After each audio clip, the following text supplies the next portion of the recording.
Okay, so again, welcome to all of you.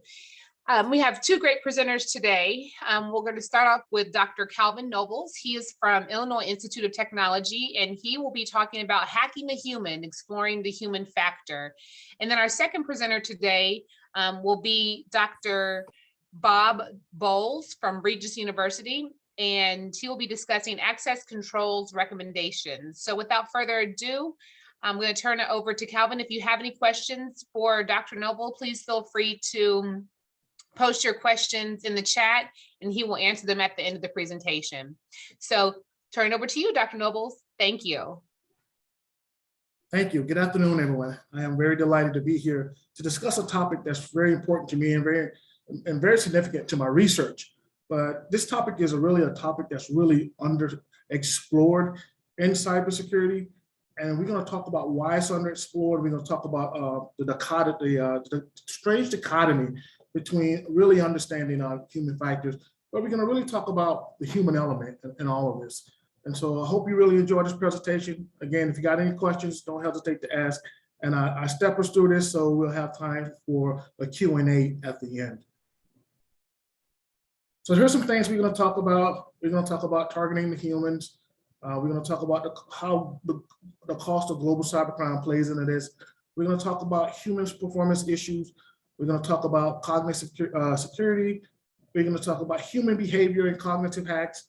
We're going to talk about some mitigation strategies and the business value of human factors. And so I always like to start off my presentation with a famous quote, and this is one of my favorites, and I just read it out loud for everybody.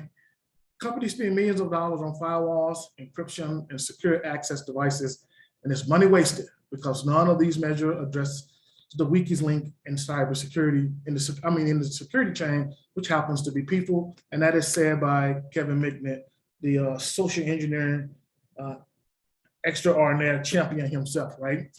And so a lot of us have a real hard time with when we say people are the weakest link in cybersecurity. Now, I have a problem just saying people are the weakest link in cybersecurity without following it up with caveats, such as people can be trained to be one of your strongest links in cybersecurity, but without the training, without the culture, and without the reinforced security awareness, people will continue to be the weakest link in cybersecurity. And so what we really need to understand is when we talk about human factors, what do we mean? In my extensive research in this field, I noticed that there are two definitions.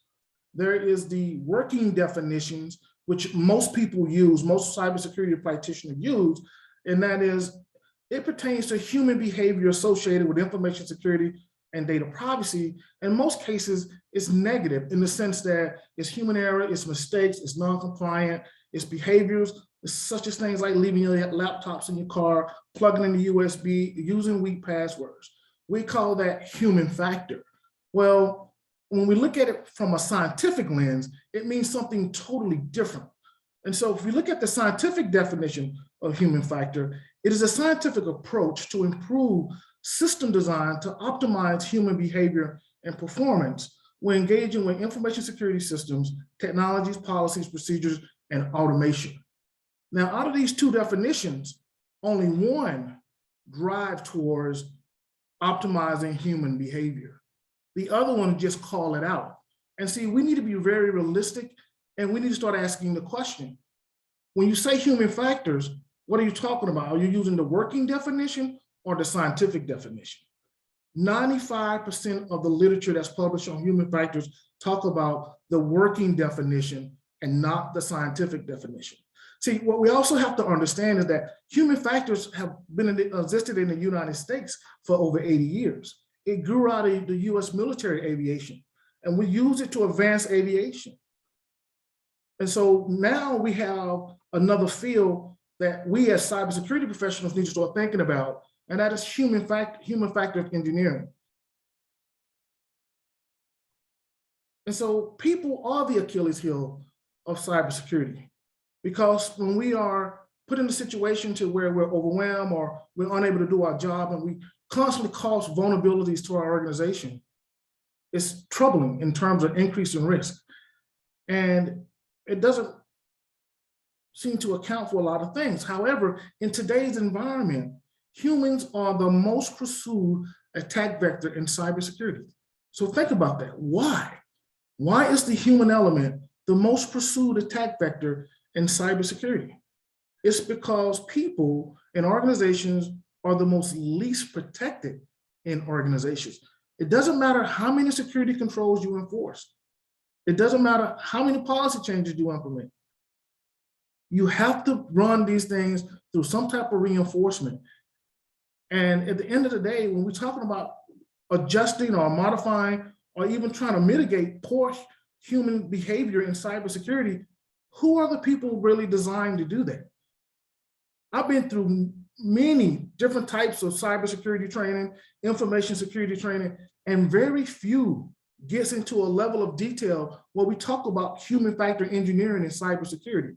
So in most cases, most of us don't have a human factor engineer as part of our workforce helping us prevent Dave, because on a daily basis, many of us are creating Dave, but we don't understand how Dave is created. We don't understand what are the things we're doing internally to create Dave, and we don't understand how to protect Dave externally from cybercriminal and malicious hackers. I know everybody's talking about, well, we have security awareness and we have training and we have security controls. And those things doesn't matter if you don't really understand human behavior and understand how to improve the design of your system from a human-centered aspect. We have to place people at the center. Right now, we place technology at the center and we build around it. That's very conflicting in terms for the human, because people are constantly chasing the change, which leads to problems with human performance that we'll get into later. But the question with this particular slide here that I constantly ask is, how do we create Dave and how do we mitigate Dave from causing the human error? One problem that we have with human error is we don't go far enough to understand human error in cybersecurity. I'm currently teaching a class, a human factors in cybersecurity course at Illinois Institute of Technology. Last week, we discussed leveraging the human factors and analysis classification system, because it is an error taxonomy used to prevent errors in organizations. It gets to the contributing and the root causes of why errors are happening.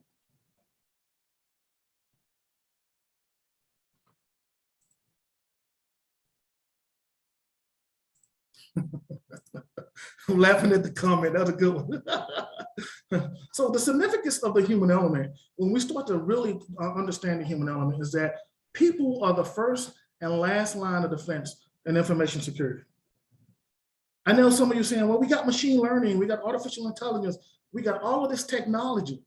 At the end of the day, if your people don't understand the technology, or they don't trust the technology, or they haven't been trained on the technology, that technology is just there. It doesn't exist. It's not added to the employee's repertoire to enhance and solidify that individual's ability to help reduce risk across your organization. The other growing phenomenon we've seen is that organizations' cybersecurity ecosystem are growing increasingly complex. And that's because of the cybersecurity threat environment. It is the only way that I like to really sum this up is that it's hyperactive and relentless, because cyber criminals have 24 hours, 365 days, in some cases 366 days a year, to find a way to impact us in a malicious way. And so we have to take that in terms and not just look at the technology side, we also have to look at the human side. How do we grow the human element in all of this? And then we are also impacted by sophisticated cognitive attacks aimed at people. These attacks are so real that employees struggle with determining what's real and what's not. And so that also adds more confusion to the calculus of trying to ensure that we're maintaining a high level of information security in our organizations. The other thing we have to really think about is human activity is inseparable from cybersecurity. We always say cybersecurity is about people, but even with all of the technology that we have available to us today, we cannot separate the human element from cybersecurity. Now, automation and artificial intelligence and all those things give us the ability to reduce amount of the monotonous work. However, we are inseparable from cybersecurity at this point. And because we are inseparable, we have to understand that we are a dimension of it, and therefore we are also vulnerable because we haven't really came up with solid, practical solutions to solidify the human element in all of this. And that is where the point that I made on the slide here, we lack practical solutions to mitigate cognitive attacks.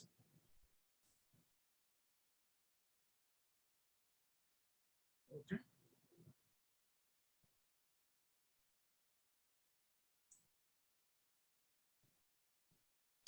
Absolutely. Somebody made a comment that things are continually in flux, and that's true. And some researchers at MIT came out with an article last year in the MIT Sloan Review that said, in cybersecurity, we are really trying to chase the problems with technology. And because we chase it so much with technology, it creates that continuous cycle of constantly integrating technologies. Now, we also have to take into account that a lot of these technologies they don't have the best interoperability. And so we have to change this to change that, do this to do that. And so sometimes we weaken our systems internally just to integrate a piece of technology. But what about the human element? Well, we're constantly making those changes. And so this is when the research that they came out with is, it gets into the human element in terms of human performance, because people are constantly going through changes, adapting, and they're going at it at a very rapid rate. And what that leads to is degradation in human performance, and for such as security fatigue.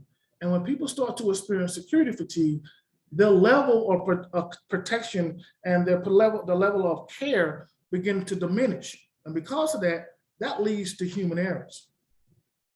And we also have to understand that we are in a warfare where the targeting of humans is very asymmetric. The strategic advantage at this point really goes to the cyber criminals and the malicious hackers, because they can engineer solutions faster than we can engineer defenses and mitigations. And not only that, you think about how long it takes for us sometimes to realize that the Colonial Pipeline or the solar winds, or what is the Log4J, just say that, Log4j that just happened. You think about that and those things come about. These things, we don't determine these things overnight. Sometimes there's months and sometimes there's years before these things are really, the complete vulnerability of these issues are known. But I read a report this morning that 85% of data breaches are due to human errors. Now, that number has been sustained for about 2 decades now. And what are we doing about it? How do we address the human element? A successful cyber attack happens every 39 seconds. I think the number is a lot lower than that. I think it happens a lot more than that. And if we just think about the 230,000 malware variants are created daily. You see, we beginning to see these asymmetric threats already lining up to target us every day. And this takes a toll on us over time, because 99% of us wake up every morning and say, I want to go to work and I'm going to do a great job today. That 1%, those are your insider threats, but that's a whole nother conversation. And so why do I keep talking about cyber criminals and cybercrime? Let's put it in perspective in terms of GDP. The cost of global cybercrime is $6 trillion. That's what it was forecasted in 2021. Recently, there's been some articles that came out, and researchers are forecasting the cost of global cybercrime to reach $10 trillion in 2025. And that puts it, just third to the United States and China in terms of GDP. And the reason global cybercrime is such an issue and such a concern is that we're beginning to see things take shape like ransomware as a service, cybercrime as a service. We begin to see access as a service. These type of malicious capabilities are forming because they're effective. They are very effective. And so this is what we're up against in terms of trying to find ways to mitigate human factors. And so on my slide here, the door's supposed to slam, but it's really asking who needs human factors? Remember, human factor is a scientific discipline aimed towards improving humans' behavior through system design, through technology, policies, and procedures. How can we leverage that to make cybersecurity more secure in terms of protecting the human element? And so now we have this thing called cognitive security. And so some things to think about. There's something called the broken window syndrome. And that broken window syndrome is like it came out in the late, I believe the mid 80s up in New York, where the crime rate was really high. And researchers got together and they started looking at the crime rate. And they said the reason that the crime continued was because of the broken window syndrome. When there's one crime, there's little effort done to prevent the next crime because the broken window is there. As long as that broken window exists, cyber criminals are going to return. And so the same thing applies to us in cybersecurity. How do we prevent that broken window syndrome from existing? Because cyber criminals will come back and they're going to continue to come back as long as we have people who are undertrained, underprepared for cognitive hacks. And so some of you might be asking, what do you mean by cognitive hacks? Cognitive hacks is nothing more than a different way of saying social engineering, phishing, dishing, smishing, and all of the other categories of attacks that fall under that category. The reason I like to say cognitive attacks is because it gives me the opportunity to explain the engineering behind it. And one of the most critical components of it is that we have to understand is that people have physical and cognitive limitations. Like for example, if I ask you, what are your critical cybersecurity operations? That's the most cognitively demanding. List them out, list who's doing them, and then say, have you did an assessment on the task analysis of those people that are doing the more cognitively demanding tasks across your operations? Most of us will come back and say, no, I didn't really think of it that way. Well, think about how they do it in military, not only military aviation, but in commercial aviation. If you talk to an airline pilot and say, what are your critical phases of flight? They're going to tell you takeoff, landing, and if we have an emergency, airborne. Because they train to that. They understand what their critical phases are in their operations. We have to understand our critical phases of operation in cybersecurity. And the other thing is, when we look at our errors in cybersecurity, do you look at your errors and look for the contributing factors that cause those errors? Because errors and mistakes are two different things. And that's a whole nother subject when you really wanted to get in there. If you look at some of the research done by James Reasons back in the early 1990s, he did a slew of similar research on errors and mistakes and why they happen. And so that's why he came up with the Swiss cheese model. And so if you haven't heard of the Swiss cheese model, write this down, go look it up. Some people, your risk managers should know what the Swiss cheese model is. But I think we have a slide in here later that's going to talk about how the Swiss cheese model morphed into what today is known as the human factors and analysis classification system. I think there's a question in here. So somebody wrote, even when we engineer it, fast spreading, it can be so slow. Creating a defense, teaching it, have two very different timelines. You are exactly right. It really does. And so even when we come up with it, we still have to implement it. We still have to train people to it. And so again, that's why the strategic advantage at this point really belongs to those who are attacking us. But when we start looking at the human limitation on how we make decisions, think about someone working in human resources, or someone working in logistics, or someone working in physical security, someone who's is not in the know of what's happening from a cybersecurity or from an IT perspective on a daily basis. Think about those people who getting phishing email or getting some type of phishing trick performed on them, and they might not know it, some type of deception. They have a few things to help them. Their biases are going to help them determine the decision they make. Their heuristics is going to be also going to play a factor. Their personal disposition, and also the visceral influence. The visceral influence is something that's so strong. Like, for instance, it's like if you've been attacked, you're not thinking about anything else but the fact that you've been attacked.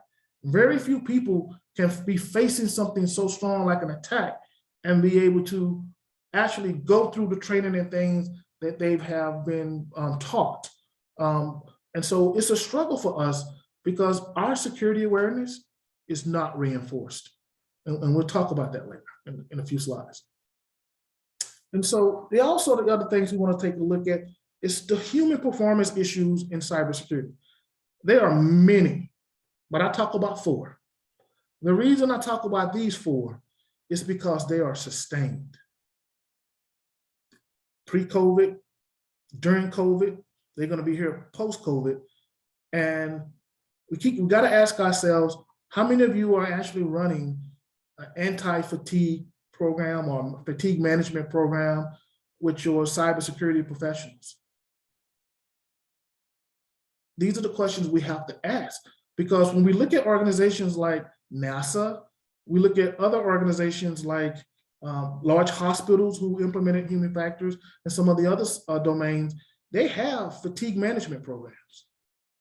And see, what's unique about cybersecurity is almost nothing is unique about us, because we're a socio-technical field, and there's been a ton of research from other domains that are socio-technical that we can learn from.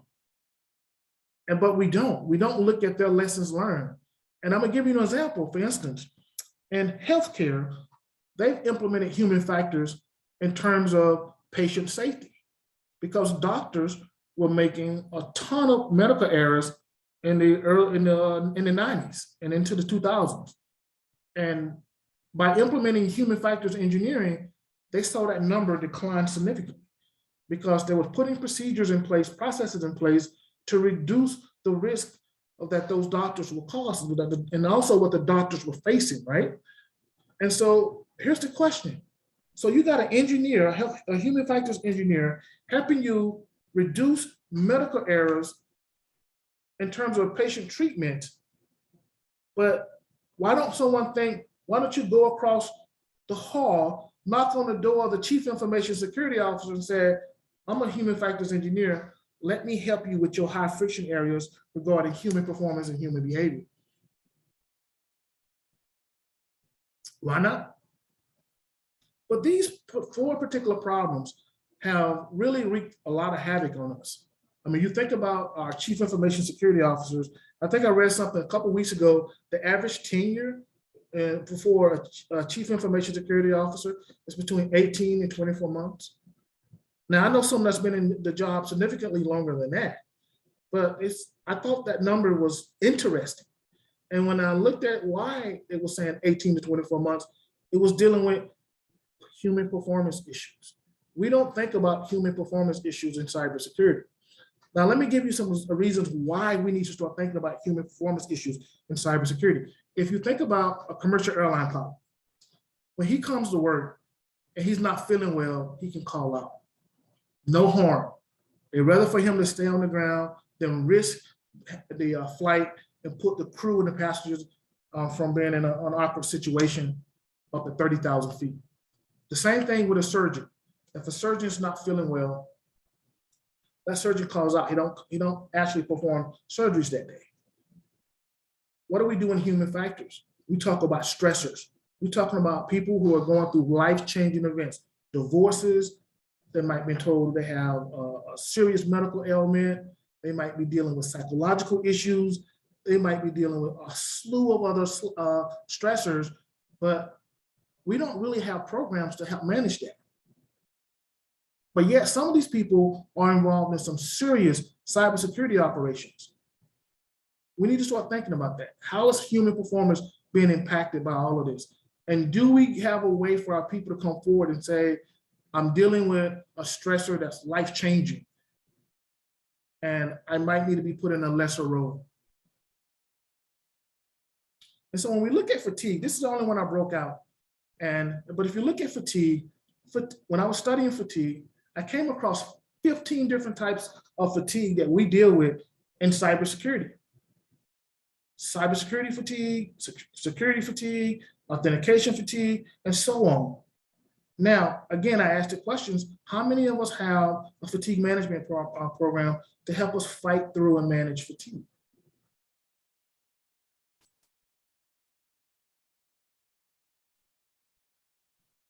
So somebody asked, will the slides be made available after this? I'm holding off on posting the slides because this is part of a book that I'm writing. So that is why maybe in about a couple months, when we get the book out to a point to where the draft is done, I'll provide the slides. But if you got any questions or anything, I'd be more than happy to talk with you afterwards or meet with you. I'm on LinkedIn, but that's why I haven't posted the slide. And then we start looking at humans as an attack vector, right? So now we got to start thinking about this in the terms of the cyber criminal. How do they see the human element? When you look at an organization and you look at all the technology bombardment we done bought to put around our organization, in the eyes of a cyber criminal, they're constantly asking themselves, what's my weakest link? Just how in the military, we look for the critical vulnerability, the critical weakness, right? And we attack it. They're doing the same thing. And so this is why it's important for us to understand we need to strengthen the things regarding the human element. We really need to work with researchers, and we need to find a way to create practical solutions so that the human element is not the critical vulnerability in cybersecurity.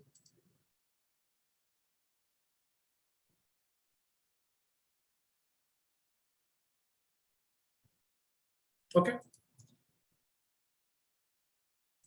And so this is why I was talking about cognitive hacking, because at the end of the day, the one thing we have to start thinking about in cognitive hacking, when we see these social engineering attacks, we play a critical role in that. And that critical role is the attack doesn't occur unless we allow it.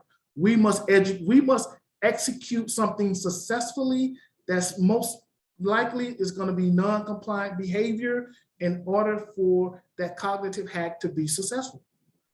We play a critical role in that, and we must find a way to understand that something is manipulated or is something that's perceiving us, and that we must remain in a mindset to where we can think about things logically and get help. Don't always just hit the buttons because it's one less task that you have to do. That's how you get caught up. Cyber criminals are very smart. They do their social engineering on organizations. They do their social engineering on us. So they know what time of day we're busy. They know what time of day we're not busy. And so they know when to send these messages.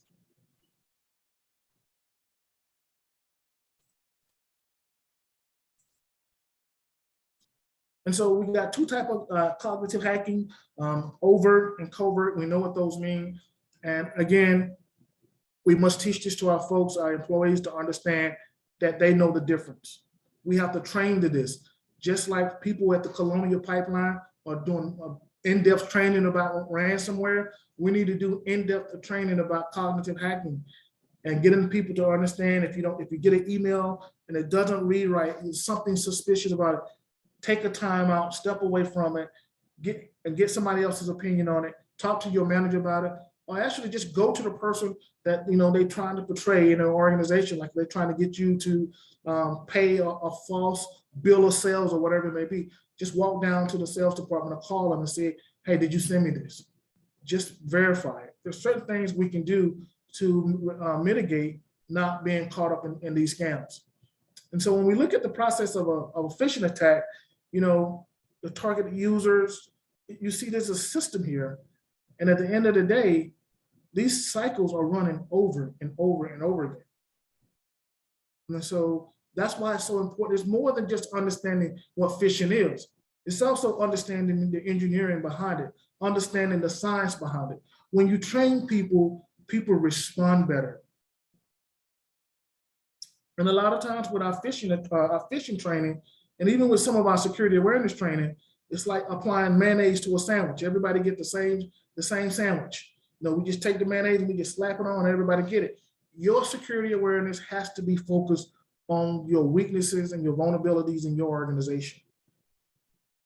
You have to make it count. You have to put it in a way that people understand it. You have to have live training sessions.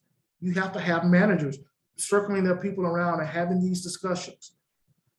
Some people rather prefer to have computer-based training, but computer-based training is not the most effective teaching methodology. I know that from teaching at a university. I can tell you it's a challenge. And then cybercrime. These things are going to sustain, and as long as they're sustained as a service, it's going to require us to be more assertive and preparing ourselves for these opportunities that these cybercrime as a service is going to present to our organization. And so our people need to know what the dark web is. They need to understand how cheap the payloads are, the malicious payloads that they're trying to use to attack us. When you click on a malicious link, what happens? And they get to remain anonymous, and there are countless targets. Again, we have to look at this kind of like from a combat perspective and say they have the strategic advantage. We have to prepare over here, and we need to take every opportunity to prepare to solidify our defenses so we don't get caught off guard, because all it takes is one successful cognitive hack to happen, and we're going through that solar winds or a major incident again. Some of the things we need to accept, and we need to be truthful about. Employees are undertrained on cognitive hacking and the role that they play. They need to understand the tradecraft, the techniques, tactics, and procedures used by cyber criminals. The more they know about this, the better they are to be able to defend the organization and also protect themselves. So when we're talking about human behavior, some things that we have to understand: certain people are very impulsive. They click on things. They're just trying to get things done. Some people lack self-control. Some people are very compliant. They are compliant to authority. So when somebody comes off as an authority figure, guess what? They don't know it's a phishing email. It seems like an executive is asking for something. Guess what? They're going to respond to it because they are obedient to authority. We need to, start questioning those things, not to be disrespectful or not to be a part of the team to get things done, but to protect the organization. You want to make sure that you're responding to something that's truthful and not a deceitful email that you receive.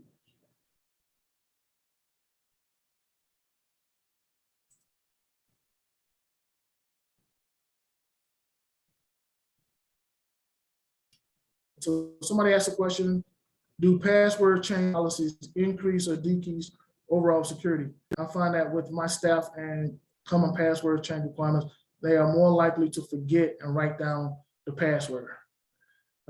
Yes. And so, the NIST came out with this several years ago, saying that, we were changing our passwords too frequently.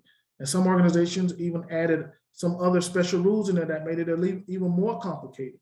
And so people are reusing the same passwords. They're using the same password at home that they're using at work. And they're writing them down. They're keeping them in their phone. They're writing them in, storing them in their purses. They're storing them in their wallet, because people don't want to forget their password. They don't want to call down to the help desk and ask for their password to be set. So at the end of the day, we have to understand people are not trying to be non-compliant. They're just trying to get their work done. And so when things become so complicated, it's human nature to circumvent it, to find another way to get it done. And so that's why when you put controls in place and you ask people to come up with these long passwords, you need to understand what you're really asking for. And so there should be a design, there should be some work done to determine the best way, the best policies to have about creating passwords, so that people don't start doing the riskier things, like writing it down and sticking it under the desk. I've seen that before because that puts the organization at risk. And so some other things we can talk about in human behavior and cognitive hacks, you have flattery. People get, they like to hear flattery, so they'll do things. Intimidation. Think about that. Somebody bullying somebody to do something. Trust. Some people are just gullible and low self-esteem. Every time I watch the movie Catch Me If You Can, which is a movie that I watch, at least once a year, I always put it in the cybersecurity perspective. If that guy was a cyber criminal, he would just be showing us where all of our flaws are. But we can learn from that movie how all of these factors come in and help people conduct cognitive hacks. It doesn't have to happen electronically or digitally. It can happen physically.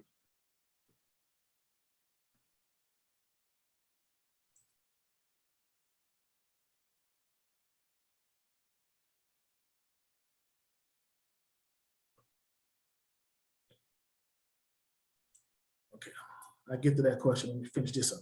So integrating psychology in cybersecurity. Most of us have a vision for cybersecurity, and it's really all about engineering and being very technical. But at the end of the day, it's really about psychology. How do we make it all work? How do we design things? How do we come up with the best design? And so we need to look at ways to really accept and appreciate psychology in cybersecurity.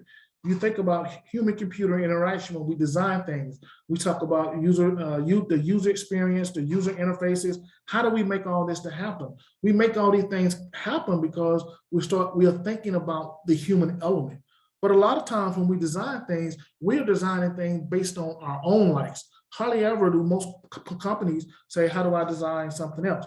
But when you look at your iPhone or your smartphone, you can see that these companies put a lot of time in designing something for the masses that really works. We need to look at enhanced center cybersecurity. How do you really keep people at the core of your organization? And how do you integrate, how do you build technology, integrate technology, design policies and procedures, and how do you bring all that together so that the human element is not stressed out or pushed to a point where they're overwhelmed? Some people are dealing with automation overload. Some people are dealing with information overload. Some people are dealing with the lack of prioritization. All these things come into effect that impact us psychologically when we are at work. Understand and mitigate the negative influences on performance. And identify critical operations, tasks, and function. Remember the scenario, the analogy that I gave earlier about the airline pilot? We need to know what our critical operations and tasks are and make sure that the people that are engaging and executing those functions and tasks on a daily basis are not overwhelmed. Because when people get overwhelmed, the first thing that starts to go is their cognitive ability. But before the cognitive ability goes, people are at a point where say, you know what, I can't do everything. I'm just going to do some things. So they start to lower that care factor. And that care factor, when that's set in, that cognitive ability starts to dwindle after that too. Social influence and social proof. Sometimes my friends, my coworkers, if they also can influence how we respond to and support our cybersecurity culture at work. And so just realize that that culture piece is so important. And so if your friends are not going to be cybersecurity champions for the organization, that should be a red flag to you. And you need to have that discussion with them if you're their friend, even that professional discussion about being that cybersecurity champion, because it impacts all of us when something happens.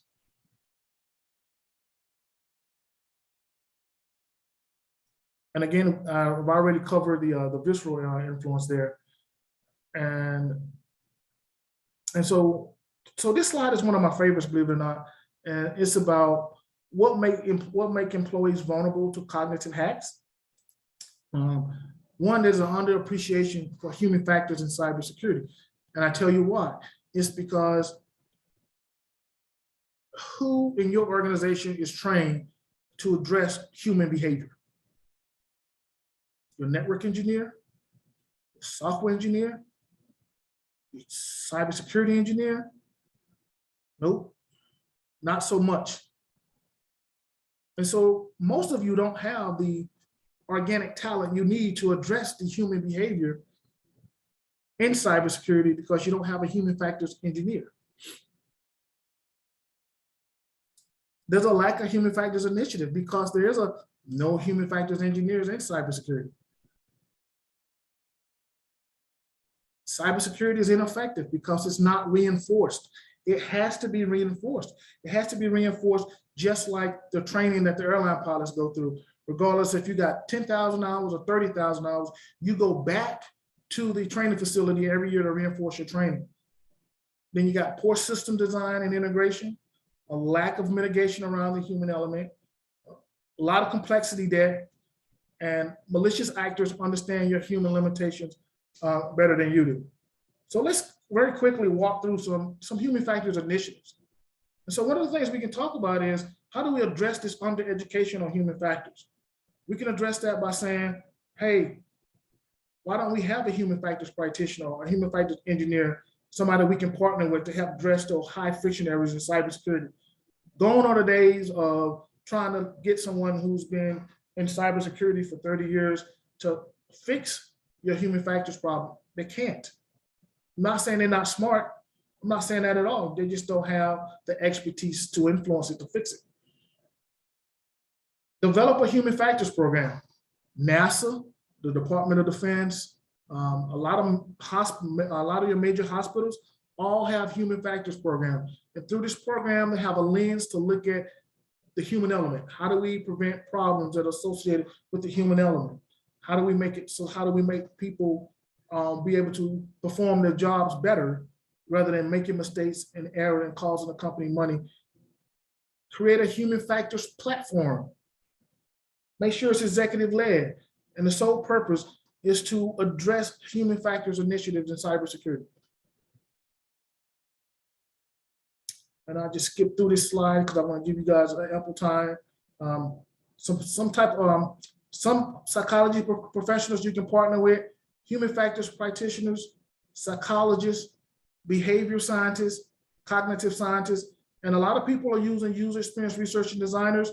I love that part, but I will say, just like you have your user experience designers looking at your customer experience, turn that lens inward and have them to take a look at your cybersecurity program to determine how you can better develop an employee experience around your cybersecurity program. It's the same lens, the same tools they use to capture customer experience. They can do the same thing to capture your employee experience associated with your cybersecurity program. Some of the things we need to do, we need to recognize the gap in human factors, establish a platform, conduct a human factors risk assessment, meaning what are your high friction areas that prevent people from performing at an optimal level? Is it fatigue, stress, distraction, lack of training? People are not in the correct job. They're overtrained and underemployed. That leads to burnout. Partner with a human factors specialist. Again, that same lens about UX design, and you can conduct surveys to determine your security fatigue level, your stress levels, your burnout level. This is stuff that you can do right now that most organizations are not doing.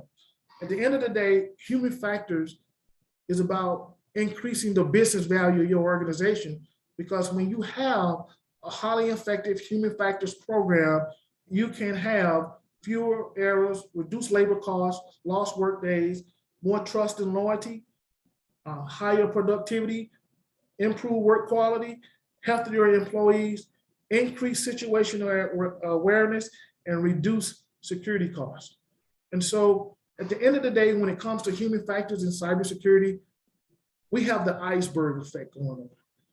We think what we see at the top layer, we can address that with technology, and we can't. This problem is a lot deeper and a lot more scientific than what you think it is. And most of us don't know that people who have been trained in human factors and psychology can help you fix these problems. We just have to look at this problem through a different lens. And so with that, I'll go ahead and close, and I'd like to turn it over for questioning and answers. I see I got some questions and answers in here. Thank you, Dr. Nobles. This was great, great information. Yeah, there were a lot of questions that came in. I think the one that I just saw, how safe is it to store the password in the password vault? I think if you know how to do it safely and you do it correctly, I think it's safe. But also understand, I tell people, nothing we do is safe anymore. It doesn't, regardless of what type of technology we use. We only have a period before that technology becomes vulnerable. So change your password to your vaults constantly. And when I say constantly, I mean like if you get an email that says something's been compromised or you don't feel safe about it anymore, change your email. Keep it safe for you and keep it email that you feel comfortable with, and create like a passphrase instead of a password, something that easy for you to remember. Okay. One before that, do password change policies increase or decrease overall security? I find that with my staff and common password change requirements, they're more likely to forget or write down the password. Right. It depends how complicated they made the requirement for the password, because some places there's 16 characters. You can only use certain special characters. It's really tough. So when people have to create those passwords and only use special characters, and they have to do that every so often, people write them down. I'm letting you know, the people are going to use the easiest route to do something.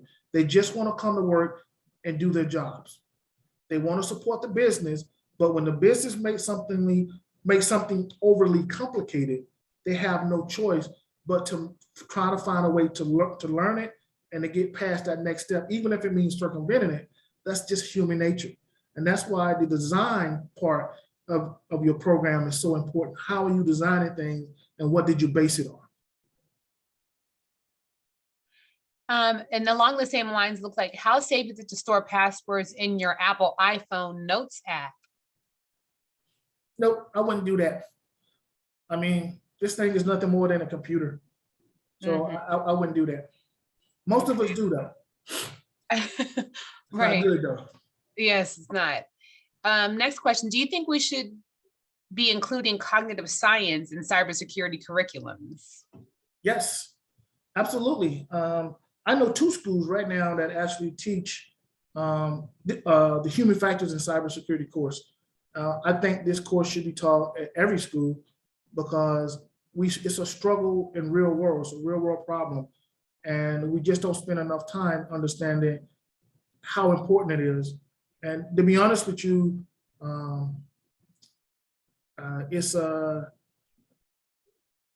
problem that requires some of the chief information security officers and the chief information officers to start move human factors in cybersecurity up to a top tier discussion point. Right now, so human factors hanging back on the second team. It needs to be on the first team because you buying all this technology and you constantly investing in it. It's not sustainable when you haven't even taken a look at all the possible solutions.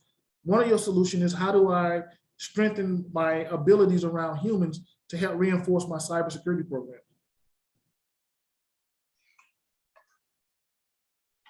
All right, those are the only questions I see right now. If you have any questions for Dr. Noble, please, oh, here's another one that came in. But if you have any questions, post your questions in the chat, or you can unmute yourself as well to ask a question. So Dr. Noble, another question that came in: what are good sources of curriculum for the X section of human factors in security? Great question. I currently teach this class at 2 universities right now. And I would tell you the first thing is that there's not a textbook that combines it all together. There's a textbook that was written in 2009 that talks about human factors and information security.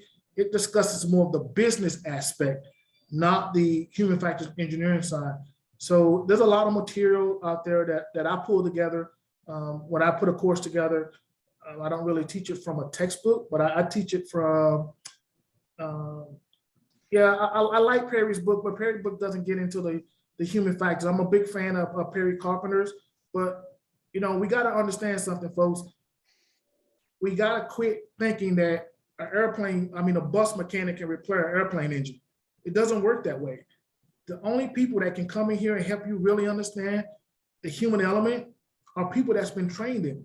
So would you feel comfortable flying on a 747 if a bus mechanic repaired the engine? The answer is no, but we do it every day. There are no quick solutions for this either. We got to roll up our sleeves and do the work.